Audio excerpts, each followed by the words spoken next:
आज सावन पूर्णिमा है और आज दिनांक है 11 अगस्त गुरुवार। सबसे पहले तो आप सभी को रक्षाबंधन और सावन पूर्णिमा की हार्दिक शुभकामनाएं। आज की इस वीडियो में आप रसपान करेंगे श्री सत्यनारायण भगवान की कथा का। कथा प्रारंभ होने से पहले जान लीजिए साल 2022 में सावन पूर्णिमा कब है, व्रत कब रखा जाएगा, कब खोला जाएगा और इस दिन चंद्रोदय का समय क्या रहेगा। साल 2022 में 11 अगस्त गुरुवार के दिन पूर्णिमा का व्रत रखा जाएगा और इसी दिन रक्षाबंधन भी है और 12 अगस्त शुक्रवार के दिन उदया तिथि के अनुसार स्नान और दान किया जाएगा। पूर्णिमा का उपवास रखने वाले भक्तों को इस दिन पवित्र नदियों में स्नान करना चाहिए या फिर घर में ही नहाने के पानी में गंगा जल मिलाकर स्नान करने के साथ ही पूर्णिमा का व्रत रखने या फिर पूजा करने का संकल्प लेना चाहिए।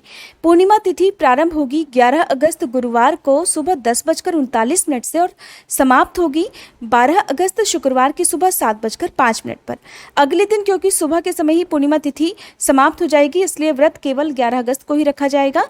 अगले दिन आप सुबह ब्रह्म मुहूर्त में या फिर सूर्योदय से पहले उठकर पवित्र नदियों में स्नान करने के बाद दान दे सकते हैं। 11 अगस्त गुरुवार को सूर्योदय का समय रहेगा सुबह 6:05 और सूर्यास्त का समय रहेगा शाम 6:58। चंद्रोदय का समय रहेगा शाम 6:50 पर।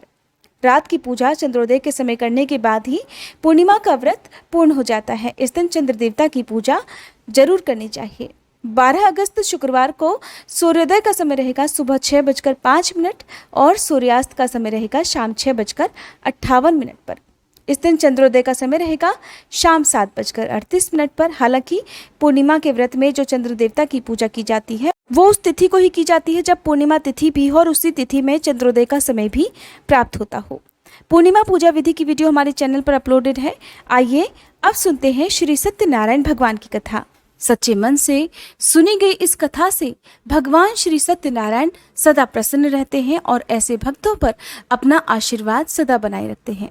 आइए रसपान करते हैं श्री सत्यनारायण व्रत कथा का। पहला अध्याय। एक समय नैमिषारण्य तीर्थ में शौनक आदि सभी ऋषियों और मुनियों ने पुराण शास्त्र के वेत्ता श्री सूत जी महाराज से पूछा, हे महामुने, किस व्रत अथवा तपस्या से मनोवांछित फल प्राप्त होता है, उसे हम सब सुनना चाहते हैं। श्री सूत जी बोले, इसी प्रकार देवर्षि नारद जी के द्वारा भी पूछे जाने पर भगवान श्री कमलापति जी ने उनसे जैसा कहा था मैं उसे कह रहा हूँ, आप लोग सावधान होकर सुनिए। एक समय योगी नारद जी लोगों के कल्याण की कामना से विविध लोकों में भ्रमण करते हुए पृथ्वी लोक में आए और यहाँ उन्होंने अपने कर्म फल के अनुसार नाना योनियों में उत्पन्न सभी प्राणियों को अनेक प्रकार के क्लेश दुख भोगते हुए देखा तथा किस उपाय से इनके दुखों का सुनिश्चित रूप से नाश हो सकता है, ऐसा मन में विचार करके वे विष्णु लोक को गए। वहां 4 भुजाओं वाले शंख चक्र गदा पद्म और वनमाला से विभूषित शुक्ल वर्ण भगवान श्री नारायण जी के दर्शन कर उन देवाधिदेव की वे स्तुति करने लगे। देवर्षि नारद बोले, हे वाणी और मन से परे स्वरूप वाले, अनंत शक्ति संपन्न, आदि मध्य और अंत से रहित, निर्गुण और सकल कल्याणमय गुणों से संपन्न, भक्तों की पीड़ा नष्ट करने वाले परमात्मन, आपको मेरा नमस्कार है। स्तुति सुनने के पश्चात भगवान श्री हरि ने देवर्षि नारद से कहा, महाभाग, आप किस प्रयोजन से यहाँ आए हैं? आपके मन में क्या है? तब देवर्षि नारद कहने लगे, हे भगवान, पृथ्वी लोक में अपने पाप कर्मों के द्वारा विभिन्न योनियों में उत्पन्न सभी लोग बहुत प्रकार के क्लेशों से दुखी हो रहे हैं। हे प्रभु, किस लघु उपाय से उनके कष्टों का निवारण हो सकेगा?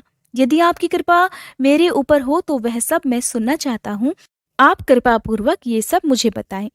तब श्री भगवान ने कहा, हे वत्स, संसार के ऊपर अनुग्रह करने की इच्छा से आपने बहुत अच्छी बात पूछी है। जिस व्रत के करने से प्राणी मोह से मुक्त हो जाता है उसे मैं आपको बताता हूँ, सुनिए। हे वत्स, स्वर्ग और पृथ्वी लोक में दुर्लभ भगवान सत्यनारायण का एक महान व्रत है। आपके स्नेह के कारण इस समय मैं उसे कह रहा हूँ। अच्छी प्रकार विधि विधान से भगवान सत्यनारायण जी का व्रत करके मनुष्य शीघ्र ही सुख प्राप्त कर परलोक में मोक्ष प्राप्त कर सकता है। भगवान की ऐसी वाणी सुनकर देवर्षि नारद कहने लगे, हे प्रभु, इस व्रत को करने का फल क्या है? इसका विधान क्या है? इस व्रत को किसने किया और इसे कब करना चाहिए, ये सब भी विस्तार पूर्वक बतलाइए। तब भगवान श्री हरि कहने लगे, यह श्री सत्यनारायण जी व्रत दुख शोक आदि का शमन करने वाला, धन धान्य की वृद्धि करने वाला, सौभाग्य और संतान देने वाला तथा सर्वत्र विजय प्रदान करने वाला है। जिस किसी भी दिन भक्ति और श्रद्धा से समन्वित होकर मनुष्य ब्राह्मणों और बंधु बांधवों के साथ धर्म में तत्पर होकर सायंकाल में भगवान श्री सत्यनारायण जी की पूजा करे, नैवेद्य के रूप में उत्तम कोटि के भोजनी पदार्थों को सवाया मात्रा में भक्ति पूर्वक अर्पित करना चाहिए। केले के फल, घी, दूध, गेहूं का चूर्ण अथवा गेहूं के चूर्ण के अभाव में साठी का चूर्ण, शक्कर या गुड़, ये सब योग्य सामग्री सवाया मात्रा में एकत्रित कर निवेदित करनी चाहिए। बंधु बांधवों के साथ श्री सत्यनारायण भगवान जी की कथा सुनकर ब्राह्मणों को भोजन कराना चाहिए। भक्ति पूर्वक प्रसाद ग्रहण करके नृत्य गीत आदि का आयोजन करना चाहिए। इसके पश्चात भगवान सत्यनारायण का स्मरण करते हुए अपने घर को जाना चाहिए। ऐसा करने से मनुष्यों की मनोकामना अवश्य पूर्ण होती है। विशेष रूप से कलयुग में पृथ्वीलोक पर यह सबसे छोटा और सरल उपाय है। दूसरा अध्याय। श्री सूत जी ने कहा, हे ऋषियों, जिन्होंने पहले समय में इस व्रत को किया है उसका इतिहास भी बताता हूँ, आप सब ध्यान पूर्वक सुने। सुंदर काशीपुरी नगरी में एक अत्यंत निर्धन ब्राह्मण रहता था। वह ब्राह्मण भूख और प्यास से बेचैन होकर पृथ्वी पर घूमता रहता था। ब्राह्मणों से प्रेम करने वाले श्री विष्णु जी ब्राह्मण को देखकर एक दिन बूढ़े ब्राह्मण का रूप धारण कर ब्राह्मण के पास जाकर आदर के साथ पूछने लगे, हे विप्रदेव, तुम नित्य ही दुखी होकर पृथ्वी पर क्यों घूमते हो? तब उस ब्राह्मण ने कहा, मैं भिक्षा के लिए पृथ्वी पर विचरता हूँ। हे भगवान, यदि आप इससे छुटकारा पाने का कोई उपाय जानते हो तो कृपा कर मुझे बताएं। वृद्ध ब्राह्मण का रूप धारण किए श्री विष्णु जी ने कहा, हे ब्राह्मण, श्री सत्यनारायण भगवान मनोवांछित फल देने वाले हैं, इसलिए तुम उनका पूजन करो। इससे मनुष्य सब दुखों से मुक्त हो जाता है। ब्राह्मण को व्रत का सारा विधान बताकर बूढ़े ब्राह्मण का रूप धारण करने वाले श्री भगवान जी अंतर्ध्यान हो गए। जिस व्रत को वृद्ध ब्राह्मण ने बताया है, मैं उसे अवश्य करूंगा, ऐसा निश्चय कर वह ब्राह्मण घर चला गया। अगले दिन वह जल्दी उठा और श्री सत्यनारायण जी का व्रत करने का निश्चय कर भिक्षा मांगने के लिए चल दिया। उस दिन उसको भिक्षा में बहुत सारा धन मिला, जिससे उसने पूजा का सामान खरीदा और घर आकर अपने बंधु बांधवों के साथ श्री सत्यनारायण जी का व्रत किया। ऐसा करने से वह ब्राह्मण सब दुखों से छूटकर अनेक प्रकार की सुख समृद्धियों से युक्त हुआ। तभी से वह ब्राह्मण हर मास यह व्रत करने लगा। इसी प्रकार श्री सत्यनारायण जी के व्रत को जो शास्त्र विधि के अनुसार करेगा, वह सब पापों से मुक्त होकर मोक्ष को प्राप्त हो जाएगा। आगे भी जो मनुष्य पृथ्वी पर श्री सत्यनारायण जी का व्रत करेगा, वह सब दुखों से छूट जाएगा। इस तरह नारद जी से सत्यनारायण भगवान का कहा हुआ व्रत मैंने आपसे कहा। तब ऋषियों ने कहा, हे मुनीश्वर, संसार में इस विप्र से सुनकर किस किसने इस व्रत को किया, यह भी हम सब सुनना चाहते हैं। तब श्री सूत जी महाराज कहने लगे, हे मुनियों, जिस जिस प्राणी ने इस व्रत को किया है उन सब की कथा भी सुनो। एक समय वह ब्राह्मण धन और ऐश्वर्य के अनुसार बंधु बांधवों के साथ व्रत पूजन कर रहा था कि उसी समय एक लकड़हारा आया। उसने लकड़ियां बाहर रख दी और ब्राह्मण के घर में चला गया।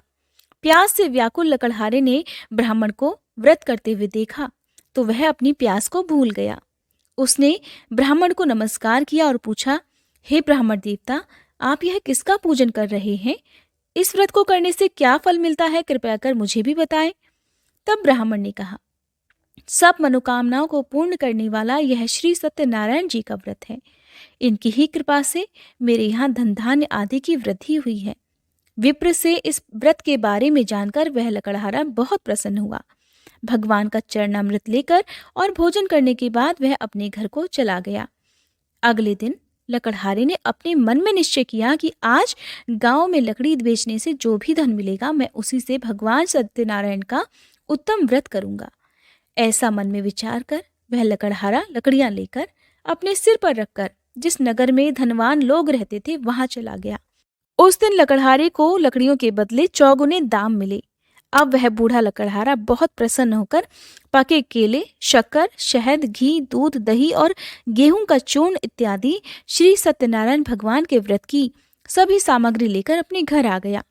फिर उसने अपने बंधु बांधवों को बुलाकर विधि विधान के साथ भगवान की पूजा और व्रत किया।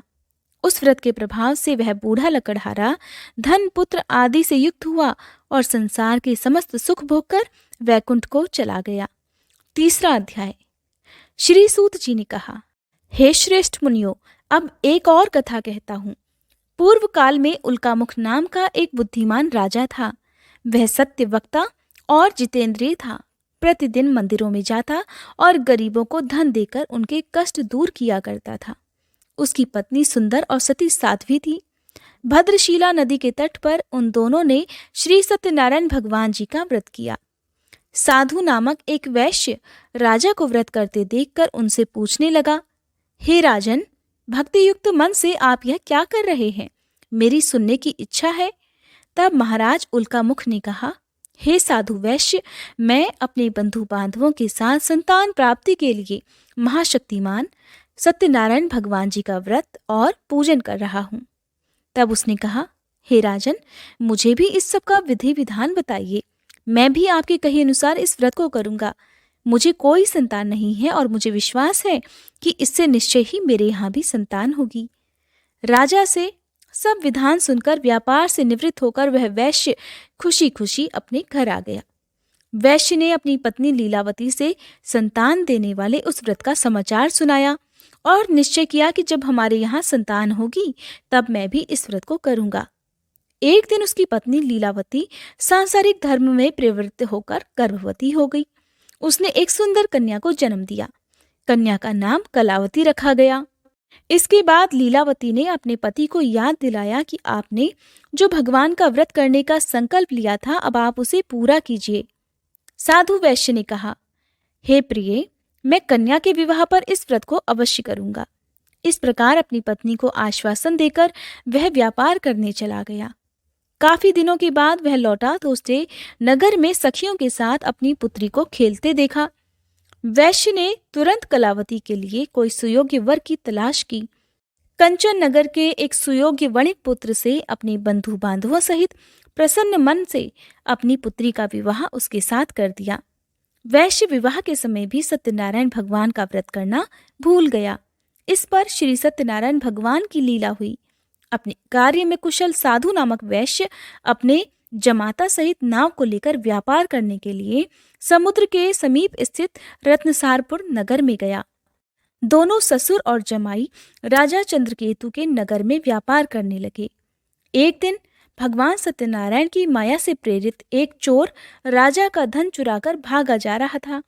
राजा के दूतों को अपने पीछे आते देखकर चोरों ने घबराकर राजा के धन को उनकी नाव में रखा और भाग गए, जहां ससुर और जमाई थे। राजा के दूतों ने जब धन को उनकी नाव में रखा देखा तो पकड़कर राजा के पास जाकर कहने लगे, महाराज, हम ये दो चोर पकड़कर लाए हैं, आप आज्ञा दीजिए।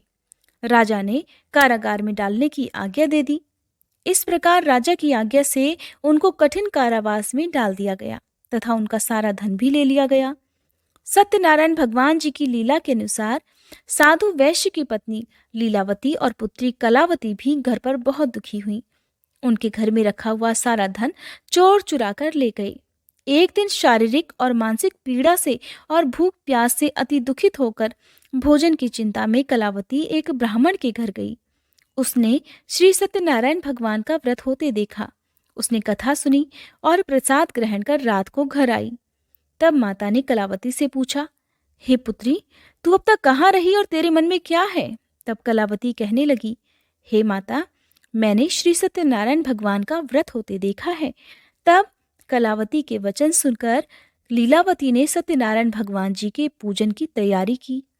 उसने परिवार और बंधु बांधवों सहित मिलकर श्री सत्यनारायण भगवान जी का पूजन और व्रत किया और मनोकामना मांगी कि मेरे पति और दामाद शीघ्र ही घर लौट आए। साथ ही उसने प्रार्थना भी की कि हे प्रभु, हम सबके अपराध क्षमा कीजिए। श्री सत्यनारायण भगवान जी इस व्रत से संतुष्ट हो गए। उन्होंने राजा चंद्रकेतु को स्वप्न में दर्शन देकर कहा, हे राजन, जिन दोनों वैश्यों को तुमने बंदी बना रखा है वे निर्दोष हैं, उन्हें प्रातःकाल ही छोड़ देना। राजा से ऐसा कहकर भगवान अंतर्ध्यान हो गए। प्रातःकाल राजा चंद्रकेतु ने सभा में सभी को अपना स्वप्न सुनाया और सैनिकों को आज्ञा दी कि दोनों को कारागार से मुक्त कर सभा में लाया जाए। दोनों ने आते ही राजा को प्रणाम किया।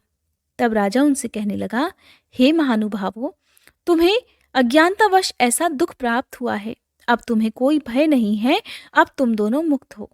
ऐसा कहकर राजा ने उन्हें नए नए वस्त्र आभूषण दिए और उनका जितना धन लिया था उसे दोगुना कर उन्हें आदर और सम्मान से विदा कर दिया।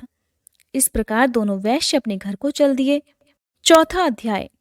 श्री सूत जी ने कहा, वैश्य और उसके जमाई ने मंगलाचार करके यात्रा आरंभ की और अपने नगर की ओर चल पड़े।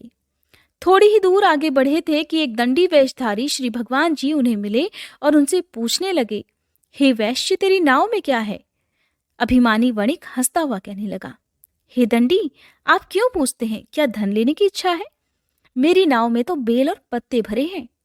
वैश्य के कठोर वचन सुनकर दंडी रूप में भगवान ने कहा, तुम्हारा वचन सत्य हो। ऐसा कहकर वे वहां से कुछ दूर जाकर समुद्र के किनारे बैठ गए। दंडी महाराज के जाने के पश्चात वैश्य ने नित्य क्रिया से निवृत्त होने के बाद जब नाव को ऊंची उठी देखा तो बड़ी हैरानी हुई और नाव में बेलपत्ते आदि देखकर मूर्छित होकर जमीन पर गिर पड़ा। होश आने पर अत्यंत शोक प्रकट करने लगा। तब उसके जमाई ने कहा, पिताजी, आप शोक न करें, यह दंडी महाराज का ही श्राप है, अतः उनकी शरण में ही हमें चलना चाहिए, तभी हमारी मनोकामना पूरी हो सकेगी। जमाई के वचन सुनकर दंडी महाराज के पास पहुंचा और भक्तिभाव से उन्हें प्रणाम करके कहने लगा, हे प्रभु, मैंने जो आपसे असत्य वचन कहे थे उनके लिए मुझे क्षमा कर दीजिए। ऐसा कहकर वैश्य रोने लगा। तब दंडी भगवान बोले, हे वणिक पुत्र, मेरी आज्ञा से ही तुझे बार बार दुख प्राप्त हुआ है, क्योंकि तू मेरी पूजा से विमुख हुआ है। तब उसने कहा, हे भगवान, आपकी माया से ब्रह्मादि देवता भी आपके रूप को नहीं जान पाते, तब मैं अज्ञानी भला कैसे जान सकता हूँ? आप प्रसन्न होइए, मैं अपनी सामर्थ्य के अनुसार आपकी पूजा करूंगा। कृपया मेरी रक्षा कीजिए और पहले के समान मेरी नौका को धन से भर दीजिए। उसके इस प्रकार भक्ति युक्त वचन सुनकर सत्यनारायण भगवान प्रसन्न हो गए और उसकी इच्छा अनुसार वरदान देकर अंतर्ध्यान हो गए। तब ससुर और जमाई दोनों ने नाव पर आकर देखा कि नाव तो धन से भरी हुई थी। फिर वह भगवान सत्यनारायण जी का पूजन कर अपने जमाई सहित अपने नगर की ओर चल पड़ा। जब वह अपने नगर के निकट पहुंचा तब उसने एक दूत को अपने घर भेज दिया। दूत ने वैश्य के घर जाकर उसकी पत्नी को नमस्कार किया और कहने लगा, आपके पति अपने दामाद सहित इस नगर के समीप आ गए हैं। लीलावती और उसकी कन्या कलावती उस समय भगवान का पूजन कर रही थी। दूत का वचन सुनकर साधु की पत्नी ने बड़े हर्ष के साथ सत्यदेव का पूजन पूर्ण किया और अपनी पुत्री से कहने लगी, मैं अपने पति के दर्शन को जाती हूँ, तू भी पूजा समाप्त कर शीघ्र आ जाना। परंतु कलावती पूजन और प्रसाद छोड़कर जल्दी जल्दी अपने पति के दर्शन करने के लिए चली गई, परंतु उसको पति के दर्शन प्राप्त ही नहीं हुए। नौका को डूबा हुआ और कन्या को रोती हुई देखकर वैश्य दुखी होकर कहने लगा, हे प्रभु, मुझसे या मेरे परिवार से जो भूल हुई है उसे क्षमा कीजिए। इस प्रकार वह रोने लगा। उसके दीन वचन सुनकर सत्यनारायण भगवान फिर से प्रसन्न हो गए। तभी आकाशवाणी हुई, हे वैश्य, तेरी कन्या प्रसाद छोड़कर आई है, इसका पति इसी कारण अदृश्य हो गया है। अब यदि तेरी कन्या घर जाकर प्रसाद खाकर लौटे तो इसका पति इसे अवश्य मिल जाएगा। आकाशवाणी सुनकर कलावती ने घर पहुंचकर पूजन विधिवत समाप्त किया और प्रसाद ग्रहण करके अपने पति के दर्शन किए।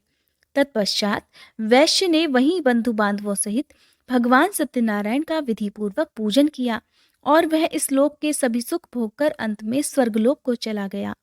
5वां अध्याय। श्री सूत जी ने आगे कहा, हे ऋषियों, मैं एक और कथा भी कहता हूँ। प्रजा पालन में लीन तुंगध्वज नाम का एक राजा रहा करता था। उसने भगवान सत्यनारायण का प्रसाद त्याग कर बहुत दुख पाया। एक समय राजा वन में वन्य पशुओं को मारकर बड़ के वृक्ष के नीचे आया। वहां उसने ग्वालों को भक्ति भाव से बंधु बांधवों सहित श्री सत्यनारायण जी का व्रत पूजन करते देखा। परंतु राजा ये सब देखकर भी अभिमानवश न तो वहां गया और न ही सत्यनारायण भगवान को प्रणाम किया। जब ग्वालों ने भगवान जी का प्रसाद उसके सामने रखा तो वह प्रसाद त्याग कर अपने नगर को चला गया। नगर में पहुंचकर उसने देखा कि उसका सब कुछ नष्ट हो गया है। वह समझ गया कि यह सब भगवान सत्यनारायण ने ही किया है। तब वह वापस उसी स्थान पर आया और ग्वालों के पास गया और विधिपूर्वक पूजन कर प्रसाद ग्रहण किया तो सत्यनारायण भगवान की कृपा से सब कुछ पहले जैसा ही हो गया और फिर वह सारे सुख भोग कर अंत में स्वर्गलोक को चला गया। जो मनुष्य इस परम दुर्लभ व्रत को करेगा, श्री सत्यनारायण भगवान की कृपा से उसे धन धान्य की प्राप्ति होगी। इस व्रत के प्रभाव से निर्धन धनी, बंदी बंधन से मुक्त होकर निर्भय हो जाता है। संतानहीनों को संतान प्राप्ति होती है और सभी मनोरथ पूर्ण होकर अंत में वह वैकुंठ धाम को जाता है। जिन्होंने पहले इस व्रत को किया, अब उनके दूसरे जन्म की कथा भी सुनिए।